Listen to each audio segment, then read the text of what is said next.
ലോകമെമ്പാടുമുള്ള സാമ്പത്തിക വിപണികളെയും നയതന്ത്രജ്ഞരെയും ഒരുപോലെ അമ്പരപ്പിച്ചുകൊണ്ട് അന്താരാഷ്ട്ര രാഷ്ട്രീയത്തിൽ സമാനതകളില്ലാത്ത ഒരു വഴിത്തിരിവ് സംഭവിച്ചിരിക്കുകയാണ്. 108 ദിവസങ്ങളായി ലോകത്തെ മുൾമുനയിൽ നിർത്തിയ അമേരിക്ക-ഇറാൻ സംഘർഷങ്ങൾക്ക് വിരാമമിട്ടുകൊണ്ട് ഇരു രാജ്യങ്ങളും ഒരു ചരിത്രപരമായ സമാധാന ഉടമ്പടിയിലേക്ക് കടക്കുകയാണ്.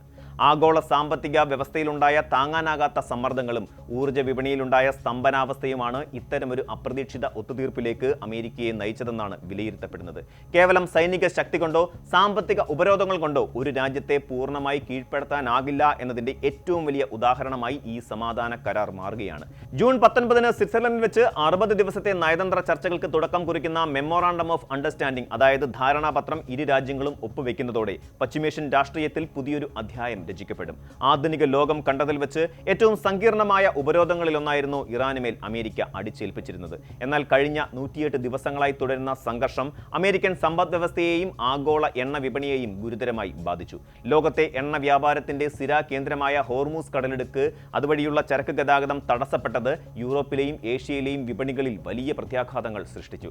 ഈ പ്രതിസന്ധി മറികടക്കാൻ അമേരിക്കയ്ക്ക് മുന്നിൽ മറ്റു വഴികളില്ലായിരുന്നു എന്നതാണ് യാഥാർത്ഥ്യം. സൈനികമായി ഇറാനെ നേരിടുന്നത് പശ്ചിമേഷ്യയെ ഒന്നാകെ യുദ്ധത്തിലേക്ക് തള്ളിവിടുമെന്ന തിരിച്ചറിവും സ്വന്തം രാജ്യത്തെ വിലക്കയറ്റവും അമേരിക്കൻ ഭരണകൂടത്തെ ഒരു ചുവട് പിന്നോട്ട് വയ്ക്കാൻ നിർബന്ധിതരാക്കി. അമേരിക്കയെ സംബന്ധിച്ചിടത്തോളം ഇത് വെറുമൊരു സമാധാന കരാറല്ല, മറിച്ച് ആഗോള എണ്ണ വ്യാപാരം പുനഃസ്ഥാപിക്കാനും തങ്ങളുടെ സാമ്പത്തിക ഭദ്രത നിലനിർത്താനുമുള്ള അനിവാര്യമായ ഒരു നീക്കുപോക്കാണ്. സ്വിറ്റ്സർലൻഡിൽ ഒപ്പുവെക്കാനിരിക്കുന്ന സമാധാന കരാറിലെ വ്യവസ്ഥകൾ പരിശോധിക്കുമ്പോൾ നയതന്ത്ര തലത്തിൽ ഇറാൻ നേടിയെടുത്തത് സമാനതകളില്ലാത്ത വിജയമാണെന്നത് വ്യക്തമാകും. ഏറ്റവും പ്രധാനപ്പെട്ട വ്യവസ്ഥകളിലൊന്ന് ഹോർമൂസ് കടലെടുക്കുമായി ബന്ധപ്പെട്ടതാണ്. ഇറാൻ യാതൊരുവിധ നികുതികളും ഈടാക്കാതെ ഹോർമൂസിലൂടെയുള്ള കച്ചവടം പുനഃസ്ഥാപിക്കണം എന്നതാണ് കരാറിലെ ഒരു പ്രധാന ധാരണ.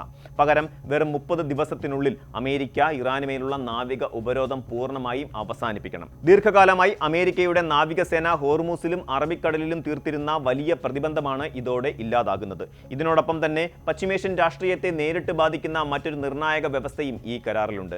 ലെബനനിലെ ഇസ്രയേൽ കടന്നുകയറ്റം അമേരിക്കയുടെ ഇടപെടലിലൂടെ അവസാനിപ്പിക്കണം എന്നതാണത്. ഹിസ്ബുള്ളയുമായി അടുത്ത ബന്ധം പുലർത്തുന്ന ഇറാനെ സംബന്ധിച്ചിടത്തോളം തങ്ങളുടെ സഖ്യകക്ഷികളെ സംരക്ഷിക്കുന്നതിനുള്ള വലിയൊരു നയതന്ത്ര വിജയമാണ് ഇത്. എണ്ണയുടെ ലോക വ്യാപാരത്തിൽ ദീർഘകാലാടിസ്ഥാനത്തിൽ ഇറാനുമേലുണ്ടായിരുന്ന കടുത്ത ഉപരോധങ്ങൾ നീക്കാനും ധാരണയായിട്ടുണ്ട്. ഇത് ഇറാന്റെ തകർന്നടിഞ്ഞ സമ്പദ് വ്യവസ്ഥയ്ക്ക് നൽകുന്ന ഉത്തേജനം ചെറുതൊന്നുമായിരിക്കില്ല. ഏറ്റവും സങ്കീർണമായ വിഷയമായ ഇറാന്റെ യുറേനിയം സമ്പുഷ്ടീകരണത്തിൽ ഒറ്റയടിക്ക് ഒരു തീരുമാനമെടുക്കുന്നതിന് പകരം വരും ദിവസങ്ങളിൽ ചർച്ചകളിലൂടെ തീരുമാനത്തിലെത്താമെന്നതാണ് നിലവിലെ ധാരണ. ഇത് ഇറാന് കൂടുതൽ സമയം നൽകുന്നുമുണ്ട്. കൂടാതെ ലോകത്തിന്റെ വിവിധ ഭാഗങ്ങളിലായി അമേരിക്ക മരവിപ്പിച്ച് നിർത്തിയിരിക്കുന്ന ഇറാന്റെ $24 ബില്യൺ വരുന്ന സ്വത്തുവകകൾ വിട്ടുകിട്ടണമെന്ന വ്യവസ്ഥയും അമേരിക്ക അംഗീകരിച്ചിരിക്കുകയാണ്. ചുരുക്കത്തിൽ ഈ സമാധാന കരാർ അമേരിക്കയുടെ ഔദാര്യത്തെക്കാൾ ഉപരി ഇറാന്റെ വിലപേശൽ ശേഷിയുടെ വിജയമായാണ് കണക്കാക്കപ്പെടുന്നത്. ഒമാനിൽ നടന്ന ഈ വെടിനിർത്തൽ ചർച്ചകളിൽ ഇറാൻ എങ്ങനെ ഇത്രയും വലിയൊരു മേൽക്കൈ നേടി എന്നതിന് പിന്നിൽ വിസ്മയിപ്പിക്കുന്ന മറ്റൊരു രഹസ്യവുമുണ്ട്. കേവലം നയതന്ത്ര വിദഗ്ധരെ മാത്രമല്ല, മറിച്ച് മുൻനിര മനഃശാസ്ത്രജ്ഞരെ കൂടിയാണ് ഇറാൻ ഈ ചർച്ചകൾക്കായി നിയോഗിച്ചത്. അന്താരാഷ്ട്ര മാധ്യമമായ ഡ്രോപ്പ് സൈറ്റ് പുറത്തുവിട്ട റിപ്പോർട്ടുകൾ പ്രകാരം അമേരിക്കൻ പ്രസിഡന്റ് ഡൊണാൾഡ് ട്രംപിന്റെ അപ്രവചനാതീതമായ പെരുമാറ്റങ്ങളെ കൈകാര്യം ചെയ്യുക എന്നതായിരുന്നു ഈ മനഃശാസ്ത്ര സംഘത്തിന്റെ ഏക ലക്ഷ്യം. ഇറാന്റെ സുപ്രീം നാഷണൽ സെക്യൂരിറ്റി കൗൺസിൽ ടെഹ്റാനിൽ ഇതിനായി ഒരു പ്രത്യേക സൈക്കോളജിക്കൽ സെൽ തന്നെ രൂപീകരിച്ചിരുന്നു. ഒരു ലോക നേതാവിനെതിരെ ഇത്തരമൊരു മനഃശാസ്ത്രപരമായ യുദ്ധമുറ പ്രയോഗിക്കുന്നത് ചരിത്രത്തിൽ തന്നെ അപൂർവമാണ്. ഡൊണാൾഡ് ട്രംപിന്റെ വ്യക്തിത്വ സവിശേഷതകളായ കടുത്ത നാർസിസിസം, ചില പ്രത്യേക സാഹചര്യങ്ങളിൽ അദ്ദേഹം പ്രകടിപ്പിക്കുന്ന സൈക്കോപ്പതിക് എന്ന് വിശേഷിപ്പിക്കാവുന്ന അപ്രതീക്ഷിതമായ പെരുമാറ്റ രീതികൾ എന്നിവയെ ഈ സംഘം സൂക്ഷ്മമായി പഠനവിധേയമാക്കി. നയതന്ത്ര മേശപ്പുറത്ത് അമേരിക്കൻ പ്രസിഡന്റിന്റെ ഈ സ്വഭാവ സവിശേഷതകൾ ഇറാൻ അനുകൂലമായി എങ്ങനെ മാറ്റിയെടുക്കാം എന്നതായിരുന്നു അവരുടെ ഗവേഷണ വിഷയം. ഒമാന്റെ തലസ്ഥാനമായ മസ്കറ്റിൽ അമേരിക്കൻ പ്രതിനിധികളുമായി ചർച്ചയ്ക്കിരിക്കുന്നതിന് മുമ്പ് ഇറാന്റെ പുതിയ നയതന്ത്ര പ്രതിനിധികൾക്ക് ഈ മനഃശാസ്ത്രജ്ഞർ കൃത്യമായ പരിശീലനം നൽകിയിരുന്നു. ചർച്ചകളിൽ ട്രംപ് പെട്ടെന്ന് പ്രകോപിതനാകാൻ സാധ്യതയുള്ള മേഖലകൾ ഏതെല്ലാമാണെന്നും അദ്ദേഹത്തിന്റെ പ്രശംസകളിലും ഭീഷണികളിലും വീഴാതെ എങ്ങനെ ഇറാന്റെ താൽപ്പര്യങ്ങൾ സംരക്ഷിക്കാമെന്നും അവർ നയതന്ത്രജ്ഞരെ പഠിപ്പിച്ചു. ട്രംപിന്റെ ഒരു സമ്പൂർണ്ണ പ്രൊഫൈലിംഗ് ഇറാന്റെ പക്കലുണ്ടായിരുന്നു. നയതന്ത്ര ചർച്ചകളിൽ അമേരിക്കൻ പ്രസിഡന്റ് സാധാരണയായി 2 രീതികളാണ് ഉപയോഗിക്കാറുള്ളതെന്ന് ഇറാന്റെ മനഃശാസ്ത്ര സംഘം നേരത്തെ തന്നെ കണ്ടെത്തിയിരുന്നു. എതിരാളികളെ പൂർണ്ണമായി ബോംബിട്ട് തകർക്കുമെന്ന് കടുത്ത ഭാഷയിൽ ഭീഷണിപ്പെടുത്തി ഭയപ്പെടുത്തുക എന്നതാണ് ആദ്യത്തെ രീതി. ഇതിന് വഴങ്ങിയില്ലെങ്കിൽ ആ രാജ്യത്തെ നേതാക്കളെ അതിരുകടന്ന് പുകഴ്ത്തുകയും അവരുമായി വ്യക്തി വ്യക്തിപരമായ ഒരു സൗഹൃദം സ്ഥാപിക്കുന്നത് പോലെ അഭിനയിച്ച് തനിക്ക് അനുകൂലമായ കരാറുകളിൽ ഒപ്പുവെക്കുകയും ചെയ്യുക എന്നതാണ് രണ്ടാമത്തെ രീതി. ഒമാൻ ചർച്ചകളുടെ തുടക്കത്തിലും അമേരിക്കൻ പ്രതിനിധികൾ ഇതേ ശൈലി തന്നെയാണ് പുറത്തെടുത്തത്. എന്നാൽ മുൻകൂട്ടി തയ്യാറാക്കിയ തിരക്കഥ പോലെ ട്രംപിന്റെയും അമേരിക്കൻ പ്രതിനിധികളുടെയും മനോനില പ്രവചിക്കാൻ ഇറാന് കഴിഞ്ഞു. ഭീഷണികൾക്ക് മുന്നിൽ ഭയപ്പെടാതെയോ പ്രശംസകൾക്ക് മുന്നിൽ അമിതമായി ആഹ്ലാദിക്കാതെയോ ഇറാന്റെ പ്രതിനിധികൾ തങ്ങളുടെ ആവശ്യങ്ങളിൽ ഉറച്ചുനിന്നു. അമേരിക്കയുടെ സാമ്പത്തിക നാവിക ഉപരോധങ്ങൾ പൂർണ്ണമായി പിൻവലിക്കണമെന്ന കർശനമായ നിലപാടിൽ നിന്നും ഒരിഞ്ച് പോലും പിന്നോട്ട് പോകാൻ ഇറാൻ തയ്യാറായില്ല. ട്രംപിന്റെ തന്ത്രങ്ങൾ പാളിയതോടെ സ്വന്തം രാജ്യത്തെ സാമ്പത്തിക തകർച്ചയിൽ നിന്ന് രക്ഷിക്കാൻ അമേരിക്കയ്ക്ക് ഇറാന്റെ നിബന്ധനകൾക്ക് വഴങ്ങേണ്ടി വന്നു എന്നതാണ് സത്യം.